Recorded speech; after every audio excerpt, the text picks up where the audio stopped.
Sya. Lirihnya, tiba-tiba merindukan sosok gadis manis yang selalu membuatnya gila. Sya, gue butuh lo sayang. Lirihnya lagi. Sementara di sekolah, Hasya juga tidak bisa berhenti memikirkan kemana Damian saat ini. Damian frustasi, dia ingin menemui pacarnya itu tapi di sisi lain Damian sangat malu. Malu dengan masa lalu yang menjadi aibnya, dia malu kalau sampai Hasya tahu. Laki-laki yang gadisnya anggap sempurna ini hanyalah seorang anak yang pernah dilecehkan ibunya sendiri. Gue mau lo Sya, tapi gue malu. Bahkan gue rasa gue nggak punya muka lagi cuma untuk ngeliat lo. Lirihnya. Maaf, gue minta maaf sayang. Lirihnya lagi dan lagi. Hanya berselang 2 menit, Damian berdiri dari duduknya. Tidak boleh, Hasya tidak boleh dia abaikan begitu saja, apalagi dengan alasan yang gadis polos itu sendiri tidak mengerti. Enggak, gue nggak bisa kehilangan Hasya. Lirihnya, terlintas bagaimana kecewa Hasya pagi tadi saat Pak Katro memberikan alasan yang disuruh. Menyambar kunci motor miliknya, Damian bertekad akan menemui gadis polosnya. Dia akan menceritakan semuanya dan kalau perlu memperlihatkan apa yang Sarah kirimkan. Cih, Damian menyesal harus memanggil ibu itu sementara peran ibu tidak Sarah terapkan. Dan kenapa juga dirinya harus lahir dari rahim wanita hina itu? Iya, Damian masih berpikir kalau Sarah adalah ibunya tanpa tahu kalau dia memiliki ibu kandung yang sayangnya tidak bisa hidup lama. Di alam mimpi Daniel kakaknya Hasya. Tangisan dan hujan, mengapa semesta sepertinya sangat berpihak pada hari yang menyedihkan ini? 2 kuburan baru yang tanahnya masih basah, kini berada di hadapannya. Benar, semuanya akan kembali pada pemilik aslinya. Tapi, haruskah secepat ini? Yang sabar ya Dan.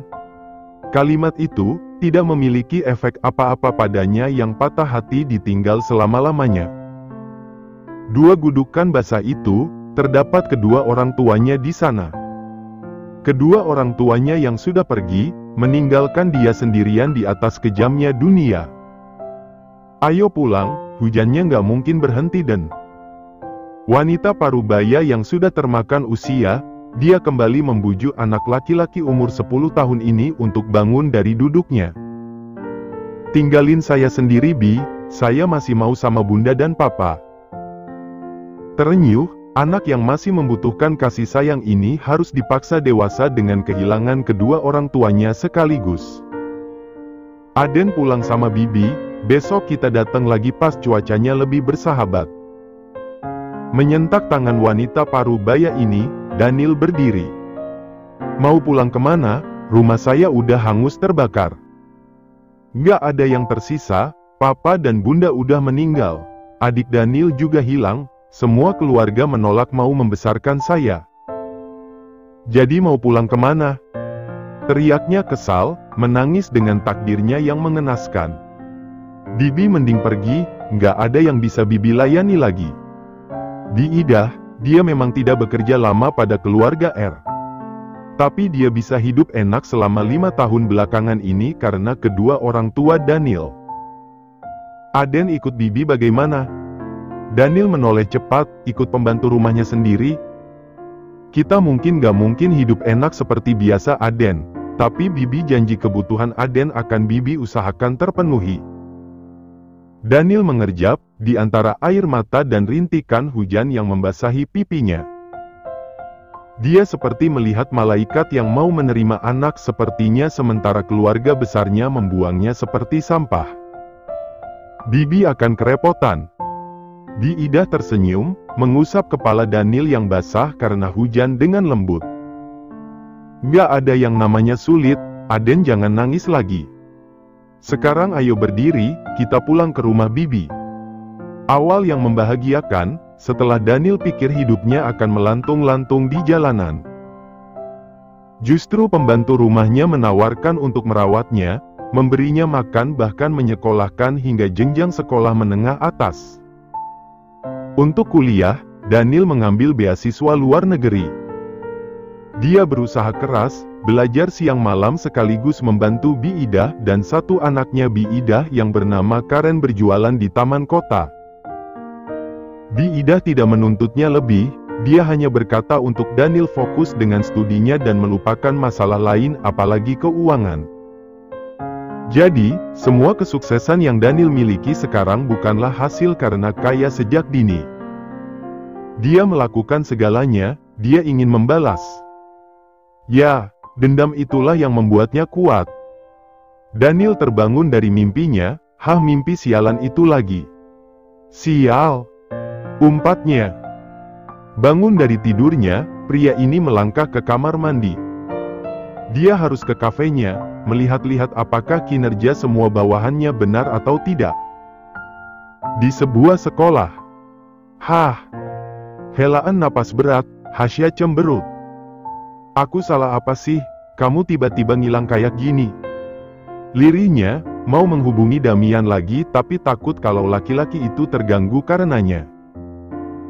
Sementara di gerbang depan, Damian meracak-acak seperti orang yang nagih hutang tapi nggak dapat-dapat. "Lo!" teriaknya, memanggil Dinda yang baru saja kelihatan. Dinda menoleh, terkejut dengan kehadiran Damian yang wow. Emang boleh ada cowok seganteng dia, cakep gitu apalagi pakai baju rumahan. "Mana cewek gue?" tanyanya datar nan tidak enak didengar. Kata Dinda seperti orang bodoh. "Cewek gue?" Kesal Damian, lemot banget jadi orang. "Oh Hasya." Dinda meringis, wah bahaya nih mata. Nggak bisa lihat beningan dikit langsung lupa segalanya. "Masih di dalam, katanya pulang lebih telat." Damian tidak menjawab, memilih melangkah ke kelas gadis polosnya daripada meladeni Dinda. "Belum pulang Sya?" Hasya menoleh ke asal sumber suara, Daren. "Sendirian aja, kenapa sih?" tanya Daren yang kini berdiri di samping Hasya. "Nggak apa-apa, emangnya aku kenapa?" tanyanya balik. "Kelihatan banget hari ini lo banyakan diemnya, murung gitu. Kenapa? Ada masalah sama pacar lo?" Hasya menggeleng, walaupun ada juga untuk apa membahasnya dengan Daren. "Nggak ada, lagi pengen galau aja," katanya. Daren tersenyum, mengeluarkan sebuah permen mil kita dari saku seragam sekolahnya. "Lo suka kan, rasa melon?"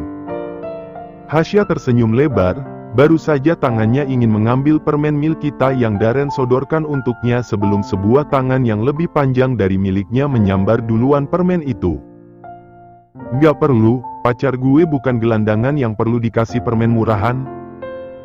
Ucapan sarkas, dingin dan seperti sombong. Hasya mendongak, menatap kaget Damian yang tiba-tiba saja sudah ada di sini, di dekatnya. Damian," ucap Hasya kagok. Daren menatap tajam Damian yang juga menatapnya demikian tanpa mengindahkan Hasya yang memanggil namanya kaget. "Murah banget cara lo, terlalu frustasi ya."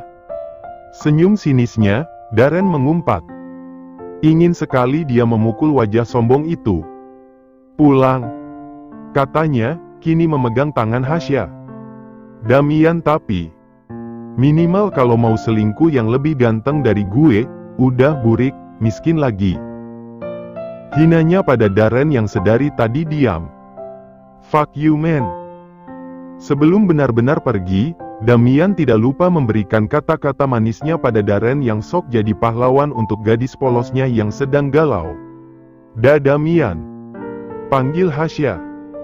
"Jangan ngomong, bener-bener lo. Belum sehari gue ngilang lo udah cari cowok lain." Hasya berdecak, "Damian," panggilnya lagi dengan kesal.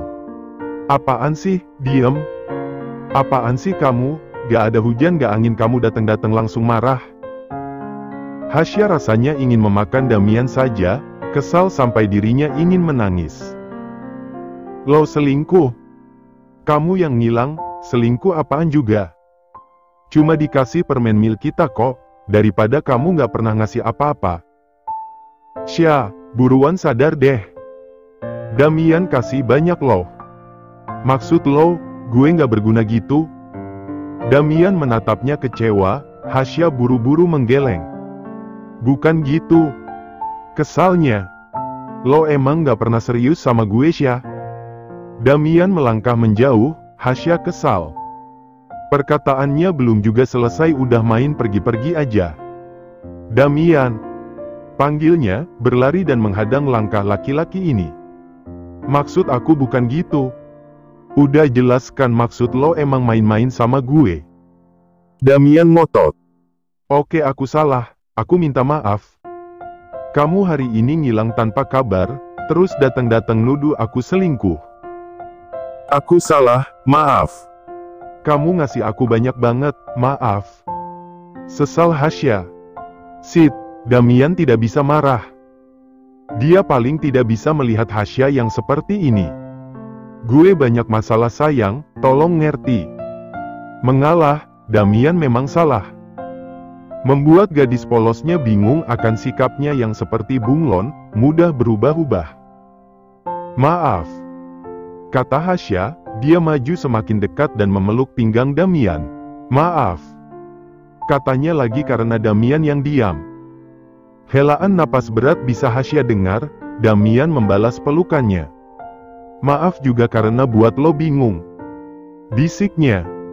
Mengabaikan seseorang yang sedari tadi mengintai mereka. Sya. Bisiknya lirih, melihat gadis yang disukainya sekarang berada di pelukan laki-laki lain. Hasya dan Damian sedang berada di apartemen. Iya, Damian memiliki apartemen miliknya pribadi. Gue nggak mau ada rahasia di antara kita, karena gue serius sama lo. Meski berat dan memalukan, gue tetap mau ngasih tahu lo. Hasya menyerit bingung, kasih tahu apa hingga harus ada kata memalukannya. Buka, lo lihat pesan dari nomor yang gak gue simpan itu. Meski bingung Hasya melakukan apa yang laki-laki ini pinta, membuka handphone Damian yang sudah dia tahu kata sandinya.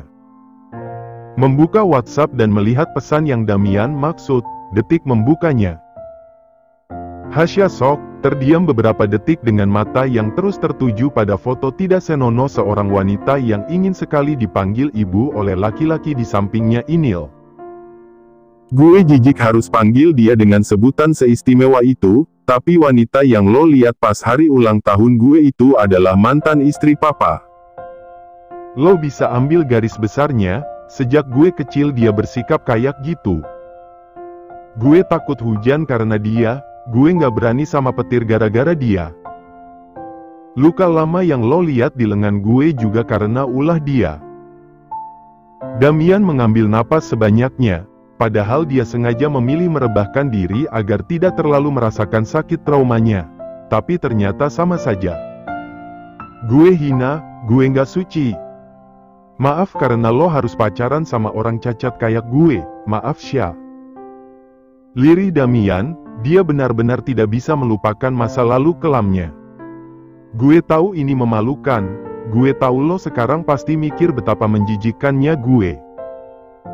Tapi gue nggak mau ngerahasiain ini, lo pacar gue dan lo berhak tahu semua tentang gue termasuk masa lalu gue. Hasya berdehem, meski sudah tahu segila apa Sarah dari cerita Gia beberapa hari yang lalu tapi tetap saja membuatnya shock. Apa boleh? Apa Sarah itu tidak memiliki otak? Meski Damian bukan anak kandungnya, tapi Damian tumbuh dan hidup bersamanya meski sekarang tidak. Tapi 16 tahun itu, apa tidak ada artinya bagi Sarah? Menganggap Damian sebagai anaknya sendiri bukan pria yang harus dia beri foto tidak senonoh seperti ini. Sayang. Panggil Damian takut. Takut kalau Hasya merasa jijik dengannya yang sebenarnya tidak sesempurna kelihatannya. Tanpa tahu kalau Hasya sudah tahu, bahkan lebih tahu tentang masa lalunya. Hasya menunduk, memberikan senyuman manisnya seperti biasa. Mau dimasakin sambal terong dicampur sama teri enggak? Aku sering masak ini dulu bantuin ibu panti. Enak, kayak makanan khas desa gitu. Damian terdiam. Respon macam apa itu? Aku izin hapus ya. Katanya lagi, lalu menghapus foto menjijikkan itu. Hasya juga memblokir nomor Sarah dan menghapusnya. Mau tukeran kartu? Tanyanya tersenyum manis. Saat itu juga Damian tersadar, memang benar. Tidak ada yang bisa mengertinya selain gadis mungilnya ini. Nih, aku udah lepas kartu aku. Nanti kita bisa tukeran kartu biar nggak ada yang bisa gangguin pacar ganteng aku lagi. Ucap Hasya, memperlihatkan kartu SIM-nya. Lo nggak jijik? Tanya Damian hati-hati. Jijik gimana? Emangnya kamu sering pipis di celana? Tanyanya lagi. Damian berdecak, diajak serius juga. Udah jangan mikir yang aneh-aneh, jadi Damiannya aku dong. Yang kalau marah, semut cari makan aja langsung masuk lagi ke dalam sarangnya saking takut. Kekeh Hasya. Jadi tukeran kartu kan? Lanjutnya lagi. Damian tersenyum, nggak perlu, kita tukeran sama handphonenya aja sekalian biar nggak ribet.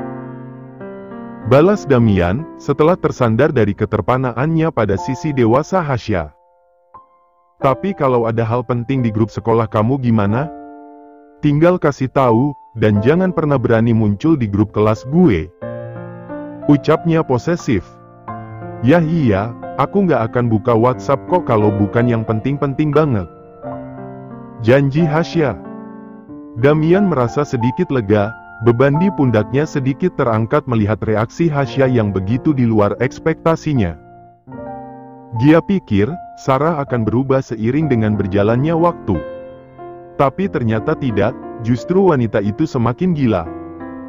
Membuang kotak misterius yang berada di kamarnya, Gia sudah mendapatkan teror ini selama hampir 1 minggu lamanya. Selain mengusik Damian dan Abraham, wanita itu juga mengusik Gia yang tidak pernah ikut campur berlebihan pada masalah keluarga mereka. Kamu kan kakakmu sama saja, bersikap sok suci padahal ingin menjadi nyonya di rumah ini. Pembantu tidak tahu diri, matilah dan ikut dengan kakakmu yang sampah itu. Kira-kira begitu, tidak lupa dengan bangkai tikus mati di dalam kotaknya. Tapi Gia tidak memberitahu Abraham, bukan karena apa. Tapi dia tidak ingin menambah masalah. Kami terlihat sehina itu di mata Anda, nyonya. Gumamnya, segera membakar kotak itu bersama suratnya.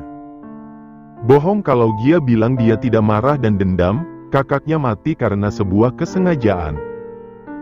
Meski memang sudah jalannya meninggal dengan cara begitu, tapi Gia masih sakit hati. Damina, sosok kakak bertanggung jawab yang bahkan merelakan mimpinya sendiri demi dirinya. Mengorbankan dirinya sendiri untuk dipukul demi melindunginya dari amukan ayah mereka dulu. Semua itu, dengan semua kebaikan itu. Kenapa kakaknya harus mati dengan cara disengaja oleh seorang wanita yang iri hati? Padahal kakaknya tidak bersalah sepenuhnya, dia juga korban dari obsesi Abraham. Tapi kenapa harus kakaknya yang menanggung semuanya? Bahkan setelah meninggal pun Sarah masih mencaci maki Damina yang sudah tenang di sisi Tuhan. Aku memang tidak akan pernah bisa membalasmu Sarah, tapi percayalah. Aku tidak akan pernah rela kehidupanmu baik-baik saja, sementara kakakku berjuang mati-matian untuk bertahan hidup meski akhirnya gagal.